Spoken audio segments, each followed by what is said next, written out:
Hi, I'm Catherine Mello, Alumni Director at UNMC. On behalf of my colleague Lee Dinker with the UNO Alumni Association, I would like to welcome you to the fourth session of our Alumni Virtual Lunch and Learn Town Hall. Sorry about that. On behalf of my colleague Lee Dinker with the UNO... Sorry about that, just a little bit of a technical problem here.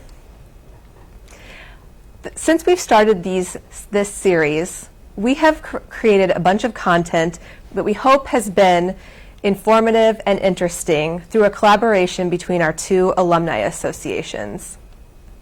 As a reminder, all the past sessions are available for streaming on our Alumni Association's YouTube page, as will be today's session when we're finished. Today's session is one that I know I am very interested in hearing more about, with weeks and weeks and weeks of social distancing now under our belts. Joining me today is Dr. Ali Khan, Dean of the UNMC College of Public Health. Dr. Khan is here to talk with us about what is a coronavirus peak? What does that mean? What should we expect, and when can we expect it? Also, this session is designed to be interactive, so Dr. Khan will present for the first half of the session and then take questions for the second part. Please be sure to leave your questions in the comments of the live stream, and please let us know where you're from so we know who's joining us today. With that said, I'd like to turn it over to Dr. Khan. Thank you, Catherine. That was a lovely introduction. So I was asked to talk a little bit about COVID-19, and so I'm going to talk about a jailbreak. And as you know, COVID-19 is due to a coronavirus, and corona stands for crown. So I talk about the viral king keeping us locked up at home, and the tiger king is what we're watching as we're locked up from home. So this is going to be about a jailbreak, and I have a couple of slides to show you. So there's 5 ways to make this jailbreak, and it looks like there's going to be a little time delay on these slides, so we're going to see how this works. So the 5 ways to make this jailbreak are: the first way. Oh, okay, before we get to the jailbreak, these were the 5 things. These were the 5 things that Catherine asked me to talk to you about. When is the peak going to be? When will we know it's the peak? What does normalcy look like, et cetera, et cetera. I'm going to ignore that, so let's just go to my set of slides and what I really want to talk about. So you'll see a slide pop up now about the jailbreak and how we're going to make this jailbreak. So the first slide about the first way to what. You lost a slide here. Keep going. Jailbreak slide, lockdown slide. Nope. Okay. Well, we're gonna wing this completely now, folks. Okay. So the first way you can make a jailbreak is if you eradicate the disease, and we did that originally with SARS. So this coronavirus is very similar to the coronavirus we had in 2003 called SARS. That was severe acute respiratory syndrome. That disease, fortunately, was not as widespread as this one, and we got rid of it in about 6 months. And there's some countries trying to use the same approach for this coronavirus, SARS coronavirus 2, that's causing COVID-19. So New Zealand, England, Vietnam, Australia, they're trying to use the same type of approach to get rid of this disease. So that's one strategy. The second strategy to make a jailbreak is if you have a vaccine. So if we can vaccinate everybody, then of course we can all get out and about and do our things. Now, unfortunately, a vaccine is at least 12 to 18 months away. And that's optimistic because I have been waiting 12 to 18 months for an HIV vaccine, and I still haven't seen the HIV vaccine after 30 years of waiting. So I just want to caution people who are waiting for the, this new coronavirus vaccine that it may not be 12 to 18 months away. The third way that you can make a jailbreak is with a drug, and you make the jailbreak with the drug because then we wouldn't be as concerned about people getting sick, because then you can treat them, they wouldn't have these severe illness that would require them to go on a ventilator, be in the ICU, or God forbid die. So that's a third way you could make a jailbreak. The fourth way you can make a jailbreak, which is a very, very bad way to make a jailbreak, is what people refer to as herd immunity. And the herd immunity jailbreak is when, oh, you know what, let's just all go out and let's just all get infected. So herd immunity jailbreak would be infecting essentially 60 to 70% of Americans. Now, why that's a really bad idea is we probably so far have infected, my guess would be at most 5 to 10% of Americans. And you saw what happened in New York City when we infected 5 to 10% of Americans, right? So we have had over 50,000 deaths. People couldn't get into the emergency room. We were a few days away from ventilators. We infected 4,000 healthcare workers, right? We do not want to infect 50 to 70% of Americans, right? That would be a disaster. So that's the fourth way to make a jailbreak. The fifth way to make a jailbreak, which is what we're all trying to do now, is I call that the containment strategy, right? And the containment strategy is how can we slowly roll back our social distancing guidelines and find a new, better normal where we're decreasing cases in our community and slowly getting back to doing things in our community. So that would be the containment strategy. And if we have some slides, maybe I can show you a few of those. So what do we have up there? Do we have a couple of slides I can show folks?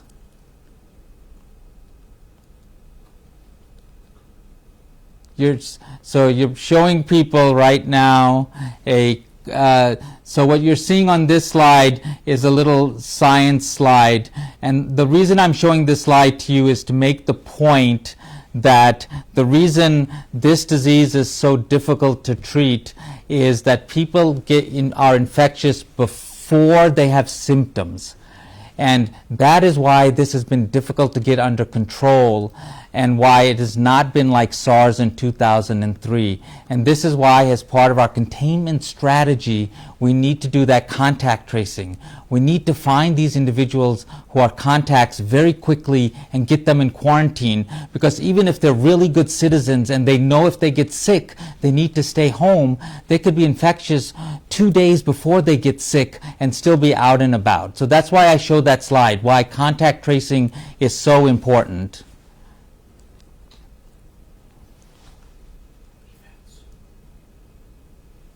Okay, this isn't going to work. All right, there's going to be. I will share these slides on Facebook Live to you. So let me just talk through what I was going to say. So in the United States, we have peaked in cases, and hopefully we will start declining those cases. However, the outbreak in the U.S. is really over 100 different outbreaks. So each state has its own outbreak, and even within the state, and Nebraska is a good example, each county and city is having its own different outbreak. So what's going on in Douglas County is very different from what's going on in Adams County or Hastings County, etc. And what we'll likely see is that we will be able to loosen restrictions in a different way. So here in Nebraska, we're having a big problem with meat packing plants, for example. So those counties, maybe you will have to release restrictions, wait for restrictions longer in those counties than other counties that are seeing few or no cases or declining cases. So trying to help you understand that this will not be an all or none process. This will depend on what's going on within specific areas to make those decisions. Now, once you make those decisions based on what's going on locally, let's talk about what it looks like. And what it's going to look like is actually the opposite of how we put these restrictions on board. So initially, when people are out and about, we should expect that there will continue to be social distancing. So expect to see people wearing masks. expect to see people checking temperatures, lots of hand washing, lots of social distancing. Probably in restaurants and other businesses will be told that you can only have 1/4 to 1/5 of the people that you usually have. We're hopeful that when schools reopen, that they may even use strategies such as, Monday, Wednesday, Friday, and then Tuesday, Thursday, Saturday strategies to decrease density of students within classrooms. So people will be thinking of all sorts of ways to try to decrease lots of individuals congregated together so that they're not getting infected. So that's part of that new normal. I talk about a better normal because I'm a public health person, and I would like to see a better normal that includes things like universal health care for people, paid leave, family leave for people, child care expenses paid. So I'd like, addressing some of those social inequities that sort of showed up during this outbreak. It's the same storm for everybody, but we're not all in the same lifeboat, unfortunately. So it'll be a new normal. I hope it'll be a better normal for us, but please expect that things will be a lot more different. Now, the big concern I hear a lot is that if we're not doing a lot of testing and finding cases and doing quarantine, there is a concern that we will have low-level transmission that will lead to a second wave. And that is a legitimate concern. All the data we have, for example, if you look at what happened in New York City, if you look at what happened in Seattle, if you look at what happened in California, there was likely 2 to 4, even 6 weeks of low-level transmission going on in the community before enough cases happened that it started to spike, and that's when people recognized that they had a problem. But it wasn't like the first 2 or 3 cases that people recognized they have a problem. So that would be the concern again, that if we're not being very diligent from a public health standpoint, and we're fortunate we have an amazing local and state public health department here in Nebraska, that if we're not being diligent, there are going to be these cases in the community, and then all of a sudden we'll see a second spike, which may make it necessary to start social distancing again. So we need to be very careful. Good public health is going to keep that second spike from happening and allow us to escape the viral king and not have to keep watching the Tiger King. Okay, we have some questions for you now. Okay. So you kind of already mentioned it, but I wanted to start with this because I thought it was kind of fun. Okay. So you titled your session today, "The Reign of the Crowned Viral King." Just elaborate on that a little bit more. Glad to. So the coronavirus sounds for crowned virus, and it's a crowned virus because there's a spike protein on the surface of the coronavirus that gives it the semblance of a crown. And so that's why I call it a crowned virus or crowned viral king. And so that's why I titled it The Crowned Viral King. It was clever. So you talked about social distancing, relaxing some social distancing. What would you say about vulnerable populations? How might things look different for some populations versus others? Now, that's an excellent question by the listener. So it's going to look, unfortunately, very different for vulnerable populations. So they would be the last group that would be sort of asked or permitted to sort of, or suggested to come back out of their stay-at-home orders because they will remain most at risk. And so you would want to see the lowest level of community transmission before people who are vulnerable are out and back amongst the community. And even then, they would be the last group who you would then say be out amongst larger groups, groups of 10, 20, etc. So they would always be amongst the last, out and last amongst larger groups. And even normal, healthy people, I would say it will be a long time, for example, before we go to big sporting events. Because we now know, even during this time when everything's shut down, any setting where we have lots of people, we have cases. Meatpacking plants, prisons, long-term care facilities, aircraft carriers. Even now, anytime you put a whole bunch of people together, you get outbreaks. Okay.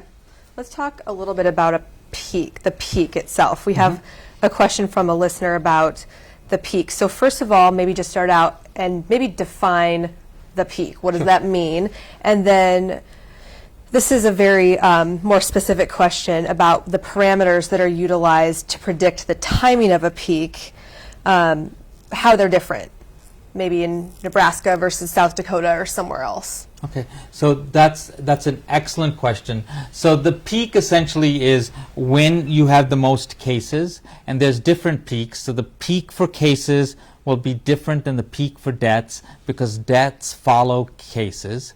And you predict that using what are called, there are different modeling techniques that predict this, and they're usually called susceptible infection and recovered models, SIR models, SIER models. So there's all sorts of models that sort of help you predict that. So that's how we sort of predict when the peak is going to be. And again, I tell people all models are wrong, some are useful, but the point being that there's no one model for the U.S. There's not one outbreak in the U.S. There's multiple outbreaks going on in the U.S. and it may not necessarily be a peak. So this has been unusual that we have seen for a disease where everybody's susceptible, where we have sort of seen it peak and come down, because it just could sort of peak again, sort of be more like a mountain range than just a peak and come down. So there's a lot about this virus that we don't know, and I don't want people to get the sense that, okay, we've peaked, it's going to come down and we're done. I think people should recognize that there's probably, 80% of Americans that are still, susceptible, and we could still get a whole lot more cases. And so then just describe what a wave is. Okay. You were kind of starting to go into that, I think, but what is that? What's the definition? So what a wave would be essentially additional set of cases leading to a large increase and then going down again. So we saw this large wave of cases that was mainly driven by what happened on the East Coast. But lots of areas of the U.S. were spared. So, for example, Texas, with their large cities, could have had hundreds of thousands of cases, and we didn't see that happen, fortunately. But that could still happen. Chicago, all sorts of large metropolitan areas in the United States. There's lots of susceptibles left where we could see a repeat of New York City happen. And that's what another wave would look like. Okay. And we're seeing it here in Nebraska, right? So we're now seeing a wave happen in rural parts of Nebraska that have meat packing plants. For the last 5 days, we've had over 300 cases every day in Nebraska in these rural counties with meat packing plants. Mm-hmm.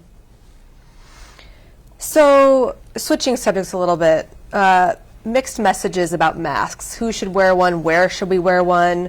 Talk a little bit about what would be your best recommendations for using a mask. So my best recommendation is everybody except for kids except for young kids, everybody should be wearing masks all the time when you're outside. That's my recommendation for masks. And you're wearing masks primarily because of that curve I showed you. People who are infected can be spreading virus before they know they're sick. So I'm going to assume everybody's a good citizen, and if they're sick, they're staying home, so they're not infecting anybody. But even if you're a good citizen, for 48 hours before you know you're sick, you could be infecting people. So the mask helps you not put virus out to other people. Also, the other part is the mask also protects you from people spitting in your face, coughing, and sneezing in your face and nose.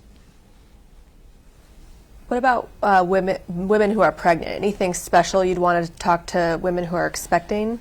So fortunately, and back to remember, it's not just masks, it's also hand washing and all the other things. So I don't want people to think the masks is the panacea, right? You have to do everything else with the masks. So fortunately, it looks like pregnant women are not at much higher risk than others, which is good news. However, the same set of recommendations to them about masks and hand washing also apply. Okay. Let's go back to talking about the vaccine and then the drug. Maybe talk again about the difference between the two. What's some good news maybe you've heard from somewhere, anywhere, on the potential for a drug or a vaccine? Okay, sure. So the good news for vaccines are there are 3 vaccines currently in people's arms. So there's a vaccine, there's 4, I think. 1 in China, 1 in England, and 2 in the U.S. So I believe there's 4 vaccines currently that have made their way into people's arms. So these are called phase 1 studies. They're generally safety studies. So that's fabulous news. This disease is 4 or 5 months old, right? And we've already got vaccine into people's arms. That's amazing news. And some of them already have some animal data that suggests that they may be good choices. So that's fabulous news.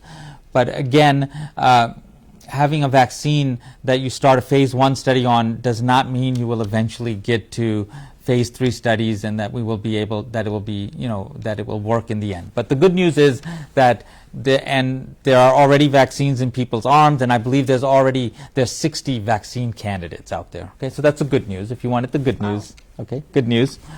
For drugs, the good news is that there are over a dozen drugs in clinical trials right now, including right here at the University of Nebraska Medical Center. We have a number of drugs in randomized trials, and those are the good trials. Those are the good studies where you try a drug with a placebo so nobody knows what they're getting, and then at the end of that you see if the drug works or not.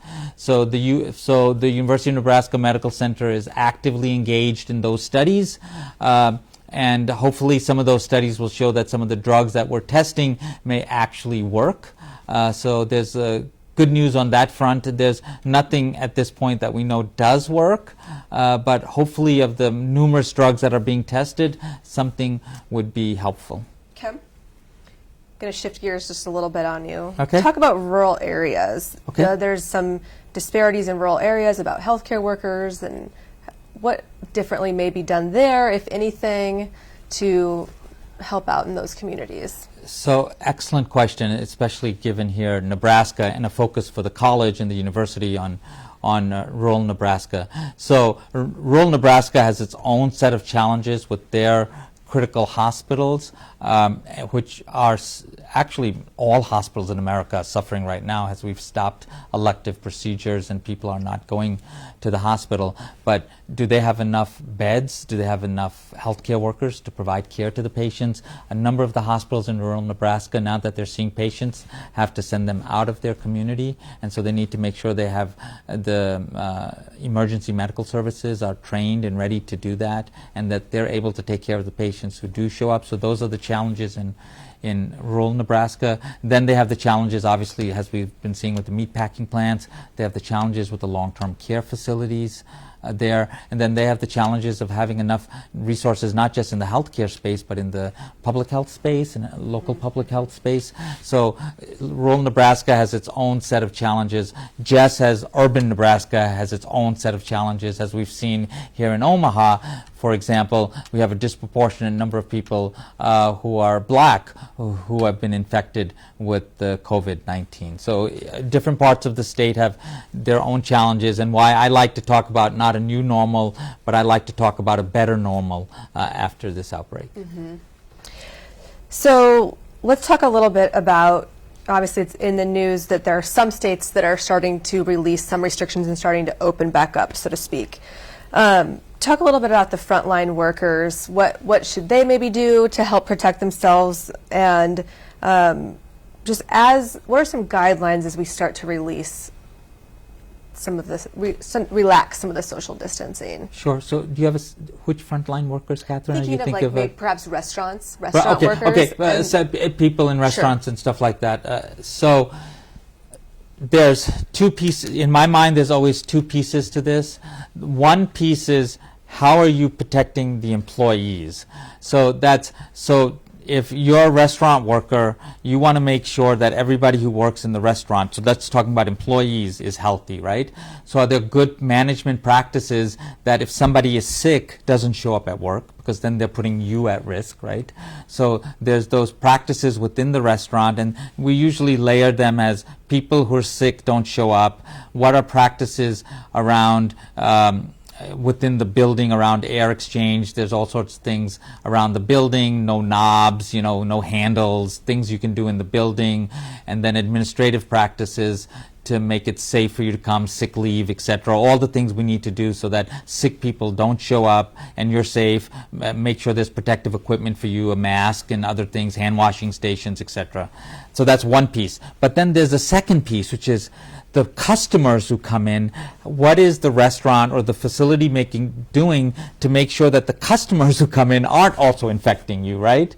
And so then what are those practices being put in place to say, well, are you screening customers who are coming in to make sure they don't have a temperature? Are you saying, you know, sir, ma'am, we'd like to make sure you wear a mask if you come into our establishment, or, you know, so all the, and then how are you sort of putting spaces so there's social distancing between individuals? How are you handing out stuff so there's least amount of interaction between you and the customer? Are you doing contact pay options so there's no receipts and pens being shared between people? So I think these are the conversations you have to how are you protecting yourself from other employees and how are you protecting yourself from customers. So it's a long list of things to go down and have those conversations. A lot to think about. A lot to think about, right? Anytime you interact or touch something between somebody, you need to think about, do I really need to touch this thing? Okay. Let's talk about the future a little bit. What lessons maybe have you gleaned from this experience that would help us in the future? How can we prevent, is it even possible to prevent something like this from happening again? Or how can we apply what we've learned now to just make us safer down the road? So it was absolutely possible to prevent where we are now. And we're already doing that. So let's not talk about the future, or let's talk about the near future, which is how do we get out of the mess we're in now? And it's all about public health, right? Which, you know, so we talked about it. How do we get the testing up? How do we, and find the cases, do the contact tracing? This is all the work of public health we need to do, right? How do we make sure we have the surge capacity in the hospitals? How are we going out to the businesses to help make sure they're prepared, make sure the schools are prepared, make sure the long-term care facilities are prepared? This is the business of public health, and we need to have stronger public health, and we're going to do that now, and I hope we maintain that so we prevent the next pandemic. Okay. I have two questions as long as we have enough time. So the second to last one would be, we have a question from one of our alums who's a dentist who wants you to talk a little bit about dental practice. There's been a couple other questions as part of this question and others about aerosol spray and some of the findings that have come out about how this lingers in the air. So talk a little bit about what maybe you'd recommend for dentists, or how should they get access to that information? So that is an excellent question, and we're looking forward to having a conversation with the Dean of the Dental College, Dr. Guthmiller, Dr. Janet Guthmiller, who's amazing, to think about what practices should look like here in the community. And I would also reach out, obviously, to the American Dental Association. But aerosols are very problematic in practices, and as you decrease the community transmission, so as there are fewer and fewer cases within the community, obviously you're more and more protected, and the question is, where's that threshold when there are sufficiently few cases in the community that you can feel comfortable in creating aerosols within your practice? But going back to the restaurant question, what can you do within your practice to protect yourself, the people who are within your practice that you may not have thought about previously? And we're doing this in the healthcare setting, you know, thinking about how do we intubate people without creating aerosols now. So it may require some new engineering controls, new practices to try to make sure that you protect yourself as much as possible from aerosols. Okay, then last question. As the Dean of the College of Public Health, I wanted to give you the chance to talk about one or two things high level that the College of Public Health has had a hand in at UNMC, and what are some of the accomplishments that have come, because it's been very exciting to see some of the developments coming out of the college. So I want you to talk about that. Oh, that's very kind of you. So the College of Public Health has had a long focus on health security, which is a lot of what we're doing now with the COVID-19 outbreak. But it's also had a lot of focus in rural health, which has intersected with the COVID-19 activities, a lot of focus with implementation science, and that's how do we take our science and make it work within the community, which also is coming into play with the COVID-19. And then the fourth area of focus has been cancer prevention and control.